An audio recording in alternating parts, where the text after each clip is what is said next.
Here we have a new 2023 Hyundai Santa Fe Hybrid. This one comes in the SEL premium trim level with all-wheel drive. This color is going to be the premium Calypso red. And then we have black H-Tex leatherette interior. And the powertrain consists of a 1.6 liter turbocharged 4-cylinder hybrid motor, made it to a 6-speed automatic transmission. Coming around the front end here,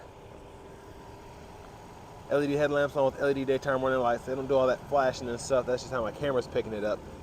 But absolutely great choice of having that chrome front end there. It's kind of like an aluminum brush mirror finish. Looks absolutely stunning, almost as good as the front end of the calligraphies. And then down here we get 19-inch wheels. Passive keyless entry on the front. Power mirror controls are here. We can just pick a side and then adjust using this, or we can turn it off in the middle there. Power door lock controls there. One-touch automatic up and down windows for the front, and then normal power windows for the back. And then we have a rear door and rear window lock here. Tons of space in this door panel here, a bottle holder. We do get the Harman Kardon sound system. And then we have an electronic parking brake, pull up to engage. Hit the brake, press it down to disengage. And there's our power driver's seat with power lumbar support. Now before we check out the rear legroom, quick look at the window sticker here, and a huge shout out to Hyundai of Cool Springs for allowing me to review this car today.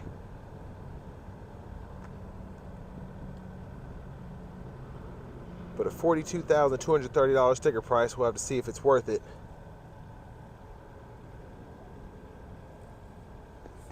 But I'm 6'3", have that seat up front adjusted for someone of my size, and I'm going to see how the legroom will be behind here. We do get these. Super nice to have those rear window blinds. So, good legroom. I'm 6'3", like I said. That seat up front is adjusted for someone of my size, and my knees are not touching the back of the seat from here, but they're barely touching that middle part there for where it curves in. So I did a good job, because that makes a huge difference from if my knees were having to sit like this than sitting like this. Rear AC vents there, 2 USB charge ports below. There's a view up front. I'm going to show you how the legroom changes. I'll lean the seat back. So I have tons of space to actually lean my body. So that's a nice touch. And then the center seat folds down here, cup holders there. And that's how the seat looks folded flat. And I'll show you the different ways you can fold the seat. So first is, you can pull up here, and that's how you can get it to look like that on this side. And then when we pop the trunk, I'll show you the second way. There's a fuel cap there. And in the back end, we do get LED tail lights. They don't flash, again, that's just how my camera's picking them up. See if we can see that exhaust.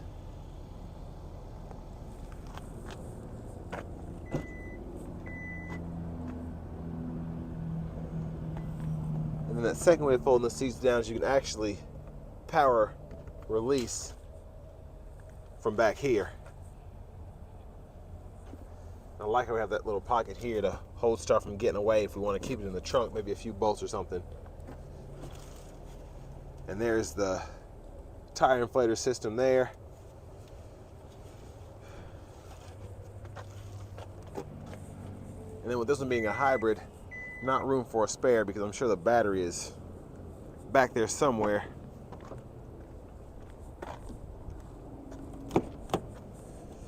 But I do like that we get a power front passenger seat.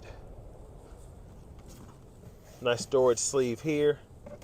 Glove compartment there, owner's manuals, and the big one was in the back. And then run through storage here, 12 volt and a USB-A input there.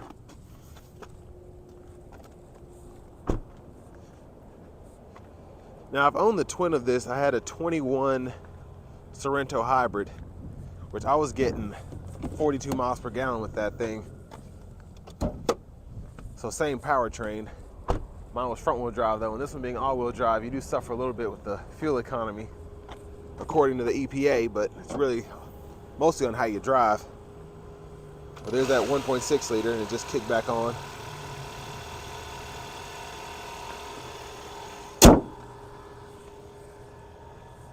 And with these, what's great is it really is like an auto stop at any time. So you get regenerative braking, the engine cuts off, and then you can use that to charge the battery and then come out of corners only using battery power. Leather wrap steering wheel here. Here's the navigation screen. And then this is what I use to actually keep track of this fuel economy, and I absolutely love how they did this. Energy flow. The engine is charging the electric motor, and then it's going to the battery. It shows you how it goes through that cycle there. And there's, saw that. And then I can look up the climate controls. You do get dual zone automatic climate. And then as I adjust here, because we don't have any numbers or gauges showing us what temperature we're on, we have to look at it from this view. And then we can adjust fan speed here, fan direction there, set it to driver only, and then we can sync both sides there. And then we get AM, FM, XM along with Bluetooth audio, wired Apple CarPlay, wired Android Auto compatibility. And then to go through the radio here, we can just go through each band by clicking that. And we can add favorites and all that. Backup cameras there, really good picture, and guidelines follow you as you turn the steering wheel, and then we have that 360 view as well. And then shortcuts down here for what you normally would pull up, whether it's the nav, the map, your favorites. You can set that up, which I like, the setup, the radio, and then volume knob here, and that's also like a mute knob, or you can cut the radio off, and then this you can use to go through individual radio stations.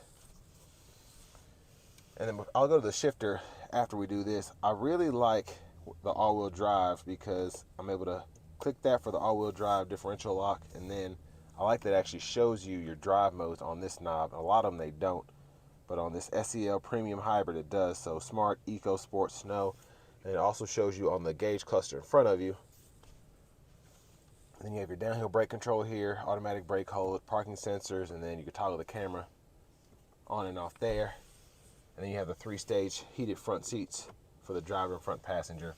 And then for that 6-speed, you just hit park, reverse, neutral, drive, and then you have paddle shifters behind the steering wheel if you want to manually shift, which I know from personal experience, again, it's nice to have those.